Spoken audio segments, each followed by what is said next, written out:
Genesis chapter 45. Then Joseph could not restrain himself before all those who stood by him.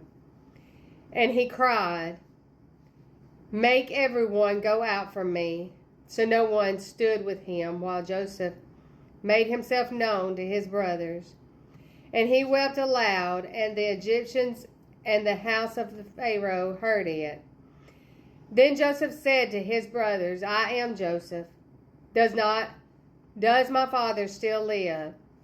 But his brothers could not answer him, for they were dismayed in his presence. And Joseph said to his brothers, "Please come near to me." So they came near. Then he said, "I am Joseph, your brother, whom you sold into Egypt. But now do not therefore be grieved or angry with yourselves because you sold me here. For God sent me before you to preserve life. For these 2 years the famine has been in the land, and there are still 5 years in which there will be neither plowing nor harvesting. And God sent me before you to preserve a prosperity for you in the land, in the earth, and to save your lives by the great deliverance.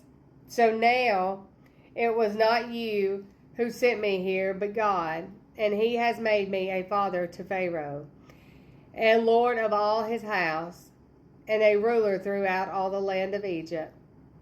Hurry and go up to my father, and say to him, 'Thus says your son Joseph, God has made me Lord of all Egypt.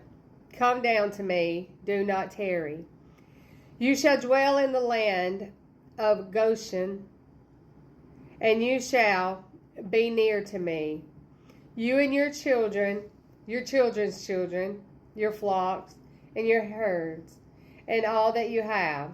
There I will provide for you, lest you and your household, and all that you have come to poverty, for there are still 5 years of famine. And behold, your eyes and the eyes of your brother Benjamin see that it is my mouth that speaks to you. So you shall tell my father of all my glory in Egypt, and of all that you have seen.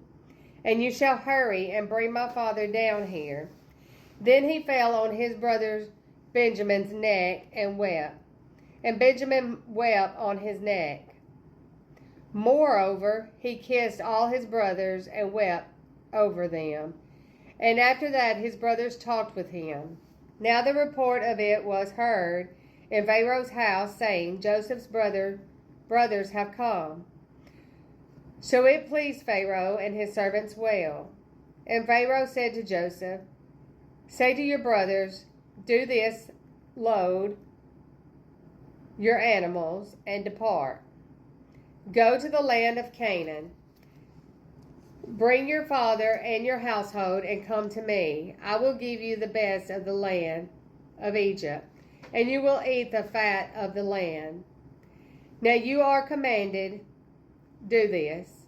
Take carts out of the land of Egypt for your little ones and your wives.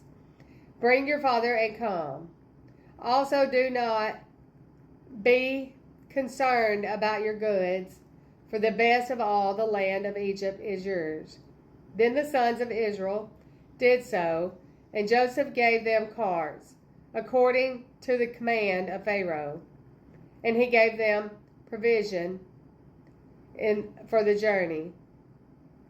He gave all of them to each man changes of garments, but to Benjamin he gave 300 pieces of silver and 5 changes of garments. And he sent to his father these things: 10 donkeys loaded with the good things of Egypt, and 10 female donkeys loaded with grain, bread, and food for his father for the journey. So he sent his brothers away, and they departed. And he said to them, "See that you do not become troubled along the way." Then they went up out of Egypt and came to the land of Canaan to Jacob her father. And they told him, saying, Joseph is still alive, and he is governor over all the land of Egypt. And Jacob's heart stood still, because he did not believe them. But when they told him all the words which Joseph had said to them, and when he saw the carts which Joseph had sent to carry him, the spirit of Jacob their father revived. Then Israel said, It is enough. Joseph, my son, is still alive. I will go and see him before I die.